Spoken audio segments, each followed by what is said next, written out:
A gente vai apresentar, né, o nosso artigo é sobre análise e controle de qualidade de carboidratos em proteínas terapêuticas com HPLC de fluorescência.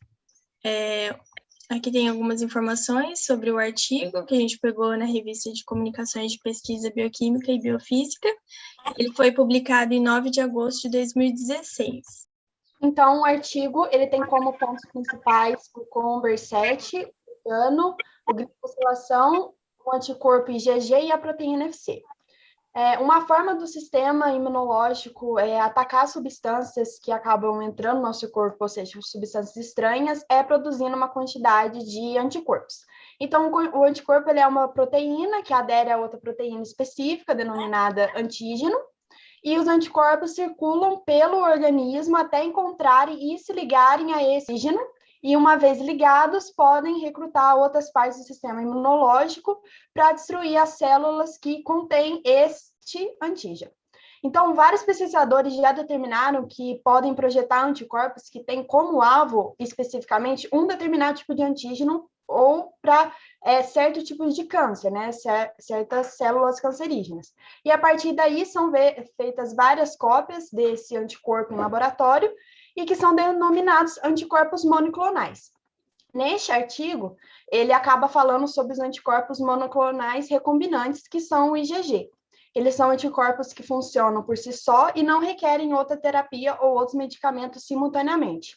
Eles são os mais comuns dos anticorpos monoclonais usados para, principalmente, tratamento de câncer. Agora, falando um pouquinho sobre a proteína de fusão, elas são conhecidas também como proteínas híbridas e é uma proteína artificial que é obtida a partir de um gene de fusão, ou seja, juntar duas partes de dois genes diferentes. Ela e os anticorpos monoclonais recombinantes, eles estão se tornando os mais importantes agentes terapêuticos usados para esse tratamento de doenças graves, como câncer ou outras doenças autoimunes. E esses compostos são biomoléculas heterogêneas devido à ocorrência de múltiplas estruturas de carbono nos locais de glicosilação. Já a glicosilação ela é um processo no qual os açúcares são adicionados em proteínas e lipídios e transformando eles em glicoproteínas e glicolipídios. Só que para entender um pouquinho melhor a glicosilação, tem que entender melhor o anticorpo. Então, o anticorpo, ele tem duas regiões, que é a FAB, onde liga o antígeno, e a FC, que é a região que forma a sua cauda, que é onde interage os receptores FC da superfície das células e também de algumas proteínas do sistema. E essa prioridade dessa ligação permite que os anticorpos ativem o sistema imune.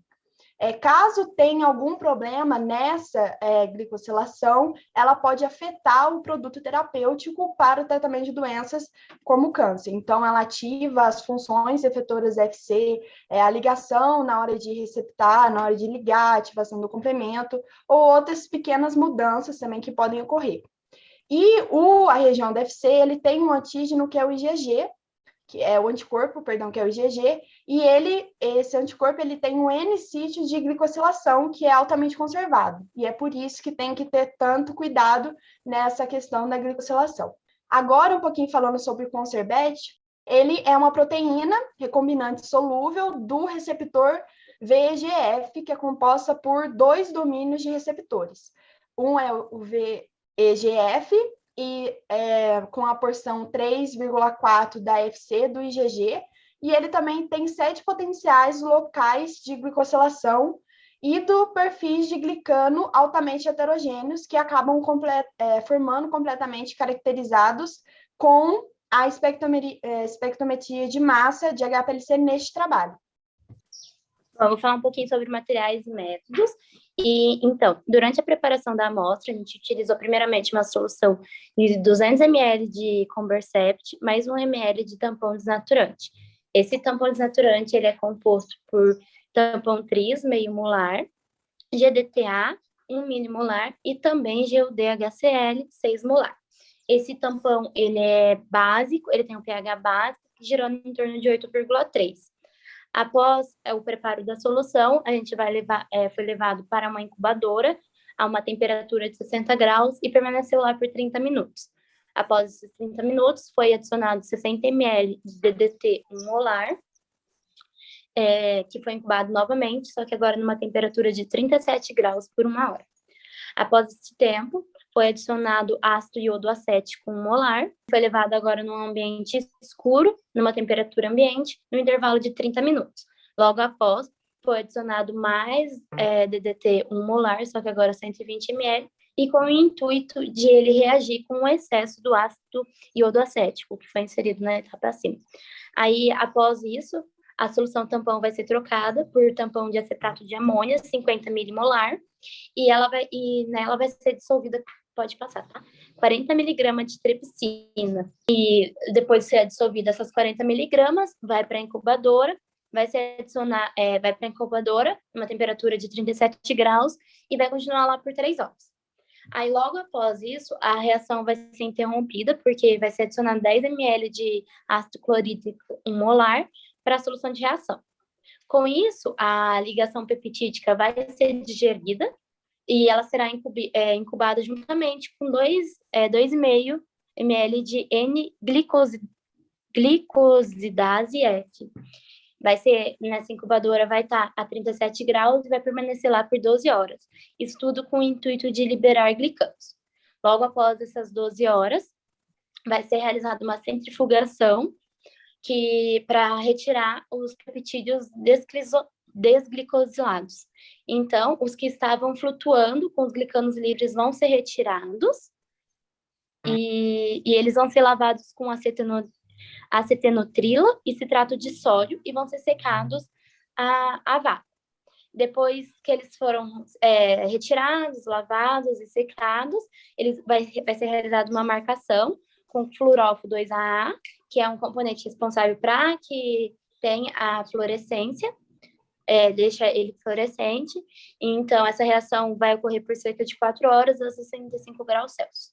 E para finalizar, a amostra ela vai ser lavada novamente e os glicanos marcados eles vão ser secos a vácuo e vão ser reconstruídos com 50 ml de água para HPLC, antes de realizar a análise por cromatografia líquida. No processo, foi escolhido como marcador fluorescente o 2AA, para aumentar a sensibilidade de detecção de glicanos, que é mais sensível para a marcação de glicanos ácidos e neutros em condições aquosas. O método de HPLC foi utilizado para a separação de amostra de glicano em tempo razoável e com alta resolução. Essas condições foram utilizadas para mapear o glicano. Para a identificação do glicano, foi utilizado o sistema de cromatografia, que foi acoplado em um espectrômetro de massa LTQ, como nós vemos na imagem. Os glicanos foram identificados por comparação de suas massas no processo de espectrometria de massa e de seus fragmentos gerados por CID. Como controle de qualidade, cada pico de glicano identificado foi numerado em sequência por sua ordem de eluição, nesse caso como polaridade.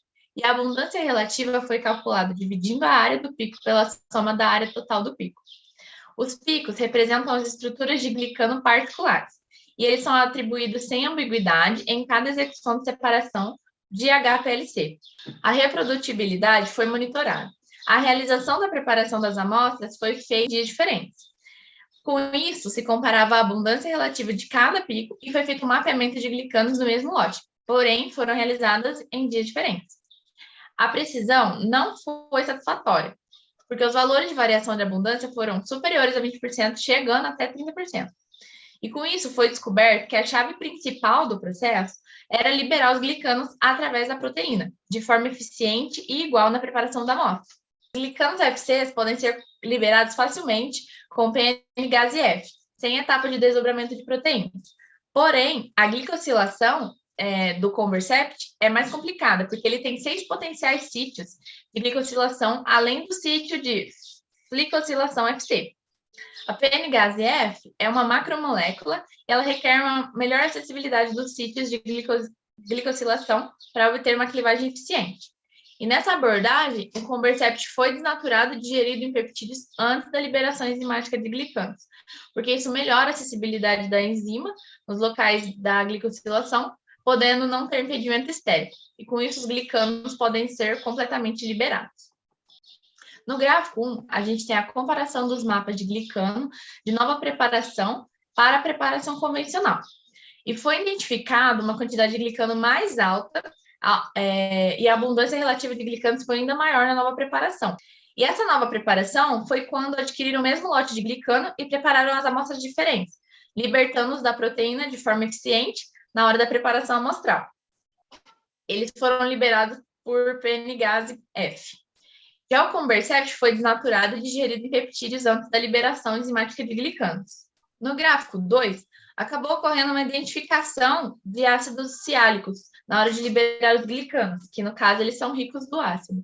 Porém, os ácidos se quebrariam facilmente da estrutura de glicano durante o processo.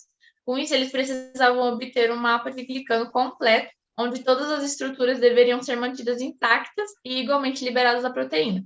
Para ocorrer isso, as condições de digestão das proteínas, desglicosilação enzimática e marcação de glicano foram testadas e otimizadas. E com isso, os pesquisadores descobriram que após a digestão tríptica, os glicanos podem ser completamente liberados pela PN-gase F em 12 horas. E os glicanos liberados devem ser completamente purificados com acetonitrila e citrato de sódio, antes da marcação por fluorescência, para manter o mapa do glicano consistente. Portanto, foi estabelecido um novo método de mapeamento de glicanos. Com isso, foi preciso testar a reprodutibilidade do novo método, e para isso, a preparação de glicano de Conbercept foi repetida 5 vezes separadamente e as análises foram feitas em dias diferentes. A precisão intermediária melhorou drasticamente, que a gente pode perceber, inclusive, no gráfico 2, porque os valores da variação de abundância relativa estavam abaixo de 2%. E os resultados demonstraram que o método otimizado possui maior resolução e melhor reprodutibilidade, atendendo ao requisito de um controle de qualidade ao Conbercept através do processo de fabricação. Então, a conclusão que a gente chega é que os pesquisadores introduziram um método de preparação de glicano, otimizando em combinação com a detecção de fluorescência, permitindo o controle de qualidade do glicano do Conbercept. Ajuda a superar o obstáculo estérico na digestão do PN-gase F, permitindo a liberação completa e eficiente de glicano da proteína-alvo. Esse método tem melhor resolução e reprodutibilidade, e pode ser aplicado ao desenvolvimento do meio do produto e lançamento do produto final.